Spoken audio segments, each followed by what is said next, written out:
just came through a fiscal year in which revenues exceed expectations. We might be about to embark on a year during which revenues fall short of expectations. Baltimore City closed out the budget year with a little more money than leaders expected. But as Fox 45's Mackenzie Frost is reporting, what city leaders do next could determine how the city charts a path forward. She joins us live in the newsroom with some of the details. Mackenzie.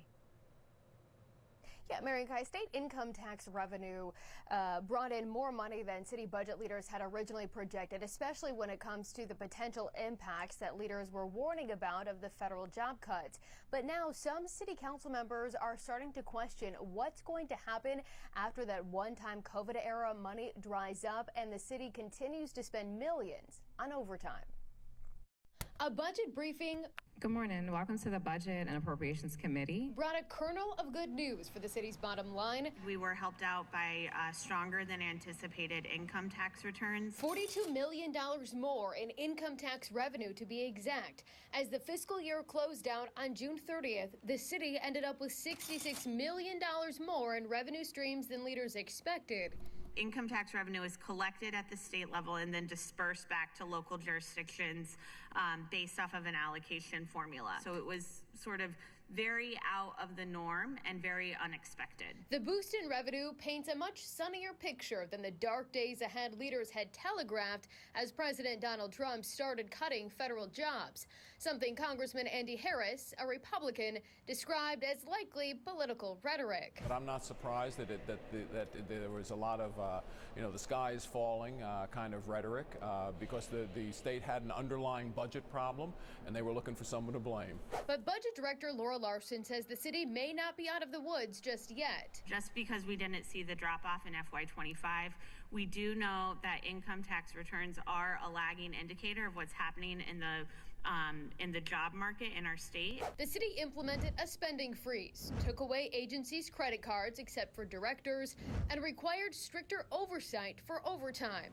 But the Baltimore Police Department, Fire Department, Recreation and Parks, and the Sheriff's Office all ended the year over budget. In the sense that it's not bad news. Economist Anirban Basu says the city still has to get its spending under control, even if it did bring in more income tax revenue than expected. The city has still many issues, including, I think, ultimately will be a more significant impact from federal government downsizing, but also the fact that the city continues to spend far too much money on overtime. Basu agrees the impact of federal job cuts may yet to be fully realized in the city, but he says there are bigger things for the city to figure out, like what will happen when Baltimore falls off the one-time COVID-era American Rescue Plan funding cliff. So I would think, if anything, the city of Baltimore should be looking to save money going forward, not finding ways to finance new or even some ongoing activities as a result of COVID.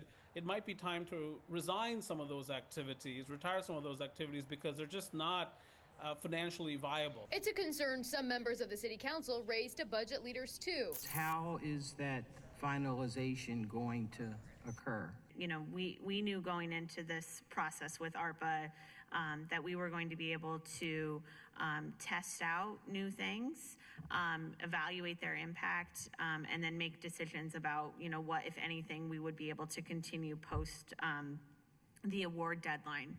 And so there was a lot of strategy in terms of making sure that we were very calculated and careful when ARPA dollars were being allocated to any sort of recurring program costs. I would think right now Baltimore City should be looking to tighten its belts. And here's the thing, many policymakers may not be wanting to do that because they want to keep providing services. So they might say, look, let's keep spending. I don't think they can afford to do that. The city is just not that well positioned structurally and from a longer term perspective. In light of the income tax revenue surplus, we sent Mayor Brendan Scott a few questions asking, what would you like to see the city do with the unexpected income tax revenue? Is there still a concern the Trump administration will negatively impact the city's budget when it comes to job cuts?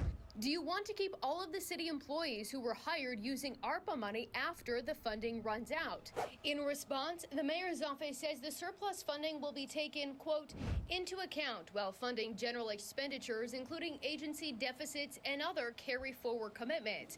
For the other two questions, the mayor's office pointed us back to what the budget director said during the hearing. And while the income tax brought in more than expected revenue, overall, the city still ended the budget year with a $3.3 million deficit. Now, the city did open a specific office, the Mayor's Office of Recovery, to oversee how it wanted to spend the $641 million in ARPA money. Now, the budget director says once that money is gone, that office will still stay open and staffed. This time, it'll just oversee how the city spends the opioid restitution fund. Live in the newsroom, Mackenzie Frost, Fox 45 News. I'm Mary Bubala. Thank you for watching. Here's another video for you to watch. Also take some time to subscribe to our YouTube channel.